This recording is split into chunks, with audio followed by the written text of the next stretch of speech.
La tecnología ha permitido que en los medios digitales, además de poder usar fácilmente letras, signos, símbolos y números, también sea posible el empleo de iconos como el de un teléfono, por ejemplo. A veces es hasta más fácil encontrar el icono de un corazón que el propio signo de apertura de interrogación, ¿verdad? Las academias de la lengua española dan fe de que el público en general se refiere a estos signos que vamos a mostrar aquí ahora en la gráfica, a este conjunto de caracteres, se refiere a ellos como emojis o emoticonos, sin distinguirlos, aunque son diferentes. Originalmente, un emoticono es una combinación de signos y letras que intenta representar emociones de forma rápida en los mensajes. Los emojis, por su parte, son imágenes o iconos digitales que cumplen la misma función que los emoticonos. Sin embargo, en este caso, el uso una vez más se impone al punto de que el diccionario académico documenta emoticón, como se suele llamar en América, y emoticono, voz preferida en España, como equivalente de emoji, aunque en rigor, como hemos explicado, no son lo mismo. El siguiente video nos acerca a la historia de los emojis. Veamos. En 1999, el japonés Shigetaka Kurita creó los pictogramas reconocidos mundialmente como emojis. Un emoji es una imagen estilizada y previamente programada dentro del estándar de codificación de caracteres Unicode, que es interpretado como un solo icono por los sistemas operativos. En términos de código, el emoji es lo mismo que cualquier botón de un teclado, como sería una letra o un número, y es un término que viene de Japón. La letra E quiere decir imagen y la palabra emoji significa carácter. Sin embargo, la idea original para crear estas divertidas figuras surgió en 1995, cuando se incluyó el símbolo del corazón como icono para el dispositivo Pocket Bell, que era muy popular entre los jóvenes japoneses. A pesar de ser el primer experimento de la era digital con emojis, no trascendió y se quedó como un proyecto para unos cuantos usuarios. Por eso, 4 años más tarde y de manera oficial, en 1999, se reconoce a Shigetaka Kurita como el creador original de estos símbolos. Él diseñó los primeros 176 emojis de la historia de 12 por 12 píxeles para la plataforma de internet móvil de la empresa NTT Docomo. Estaban inspirados en símbolos de la cultura japonesa para sintetizar el lenguaje y mejorar la comunicación digital, con el objetivo de que las personas expresaran de otras formas ideas o emociones. El primer paquete gráfico tenía elementos de las historietas manga, señales de tránsito y representaciones típicas de Japón. Eran diseños muy básicos que estaban en blanco y negro y no tenían muchos detalles. El color apareció tiempo después, cuando otros operadores de telefonía móvil de Japón comenzaron a crear sus propias versiones, como las caras amarillas que existen hoy. También se agregaron características más reales y las figuras se volvieron más humanas, con representaciones de hombres y mujeres y también de niñas y niños. De acuerdo con Shigetaka Kurita, al principio solo se diseñaban para los usuarios de Japón y no pensaba que su alcance llegaría a todo el mundo. Gracias a compañías de tecnología como Apple que integraron a sus sistemas operativos los emojis, es que estos se extendieron en Occidente y dejaron de ser elementos típicos de la cultura japonesa.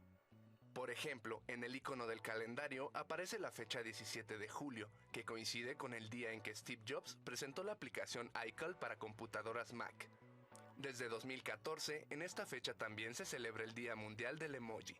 El australiano Jeremy Burch inventó la celebración para promover el uso de estos símbolos ilustrados. Y también es fundador del sitio Emojipedia, un catálogo en línea con la mayor colección de emojis para todas las plataformas. La cara de susto es otro ejemplo de cómo la cultura occidental se refleja en este lenguaje, que como se puede ver, está basada en el cuadro de Edvard Munch, El Grito. Y antes de avanzar con este tema de los emojis, las academias de la lengua española en su diccionario panhispánico de dudas recomiendan que exista correspondencia entre grafía y pronunciación a la hora de referirse a esta voz de origen japonés. En esa obra se sugiere el empleo de usarla como préstamo fonéticamente adaptado. Esto quiere decir escribir emoji con J y pronunciarlo por tanto emoji, porque esa es la pronunciación que en principio le corresponde en español a esa grafía. Y usted aquí lo ve ahí en la gráfica. Sin embargo, a muchos no les agrada esta opción. Por eso, las corporaciones de la lengua dejan muy claro que quien mantenga la pronunciación originaria, o sea, emoji, ha de escribirla en cursiva, pues sería entonces un extranjerismo sin adaptar o en su lugar, y es lo que recomienda Buen Idioma, se puede escribir emoji con Y y resuelto el problema. Y sin más dilación, entonces repasemos algunas de las reglas sobre emoticonos y emojis. Como hemos venido haciendo, nos apoyaremos en lo que establece al respecto el libro de estilo de las academias de la lengua española. Hablemos sobre el riesgo de ambigüedad y descontextualización.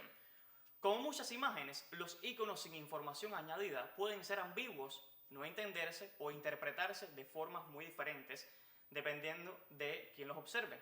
Lo primero que hay que procurar cuando se usan es tener la seguridad de que el receptor los interpreta adecuadamente. Así que usted tenga mucho cuidado a la hora de usar los emojis, porque un melocotón, ahí lo ven en la gráfica, seguido de un plátano y unas goticas de agua, serían una combinación fatal si no se persigue un guiño al acto sexual. Así que mucho cuidado con estos emojis. Aunque existen emoticonos aparentemente universales, como los de la alegría o tristeza, en otros muchos existe un cierto riesgo de imprecisión, cuando no de incomprensión, al punto de que en ocasiones es incluso difícil saber si los estamos utilizando como verbos, como sustantivos o como adjetivos. Seguimos aquí con algunas reglas en la gráfica. Hablemos sobre los espacios. Salvo que los emojis sustituyan fragmentos de palabras, deben escribirse separados por un espacio de las palabras y pegados o no a los signos de puntuación en iguales condiciones que una palabra. Pero ojo, cuando se utilizan varios emojis seguidos, pueden escribirse pegados entre sí. Otra de las reglas que establece el libro de estilo es relacionada con los signos de puntuación. Cuando los emojis se utilizan modificando un enunciado, debe respetarse la puntuación que ese enunciado tendría si no estuvieran dichos elementos, así tal cual lo escuchó.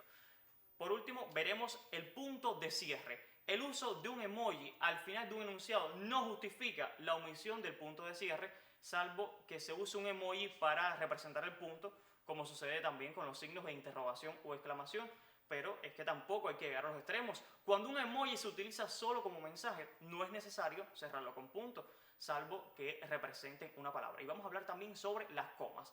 A no ser que se usen en sustitución de palabras, no es necesario escribir comas entre emojis que se escriban seguidos. También en el libro de estilo se habla sobre la colocación de los emojis con respecto a los signos de puntuación. A la hora de insertar un emoji, se debe procurar que su posición no genere ambigüedades con respecto a cuál es el segmento o el elemento al que afectan. Aquí nos podemos encontrar varias situaciones. La primera, en casos en los que un emoji afecte a todo un enunciado y este sea el único mensaje, se recomienda colocarlos después del punto para evitar que se pueda interpretar que solo modifican a la última parte, aunque no es incorrecto colocarlos antes. Sin embargo, si hay otro enunciado después de ese al que modifique el emoji, es preferible situar estos delante del punto para que no parezca que modifican el enunciado. Usted aquí lo ve algunos ejemplos en la gráfica. También explican las academias que si el emoji modifica a la última parte de un enunciado, se debe escribir delante el punto. Y en el libro de estilo también se habla sobre las mayúsculas. Salvo que los emojis se usen en sustitución de palabras, dada la naturaleza extralingüística de estos elementos, la mayúscula debe aplicarse como si no estuvieran presentes. Por tanto, si aparecen al principio de un enunciado, la primera palabra tras ellos debe mantener la mayúscula inicial. Esto usted aquí lo ve en la gráfica. Seguimos apoyándonos aquí para hablar, por último, sobre lo que dice el libro de estilo de la lengua española sobre el uso de los emojis. ¿Cuándo emplearlos? Explican las academias que debido a la naturaleza y al carácter expresivo de los emojis, es mejor reservar su uso para la escritura informal. La escritura informal. Aún en este contexto, es conveniente no abusar de ellos y debe procurarse que su empleo no empobrezca el uso de la lengua. Para ello, se recomienda emplearlos en situaciones en las que el emoji aporte información que sería compleja de transmitir por medio de las palabras. Y hasta aquí estas reglas sobre el uso de los emojis. ¿Qué cree usted sobre todo esto que le he contado? Hay quienes piensan que las academias no deberían legislar sobre dichas cuestiones. Creen que sobrepasan los límites del normativismo. Otros, en cambio, consideran que estas pautas sí ayudan a un mejor empleo y regularización de los emojis en el ámbito de las redes sociales. Déjenos saber sus impresiones al respecto. Escríbanos al correo electrónico consultas@buenidioma.com. Tenga una excelente jornada.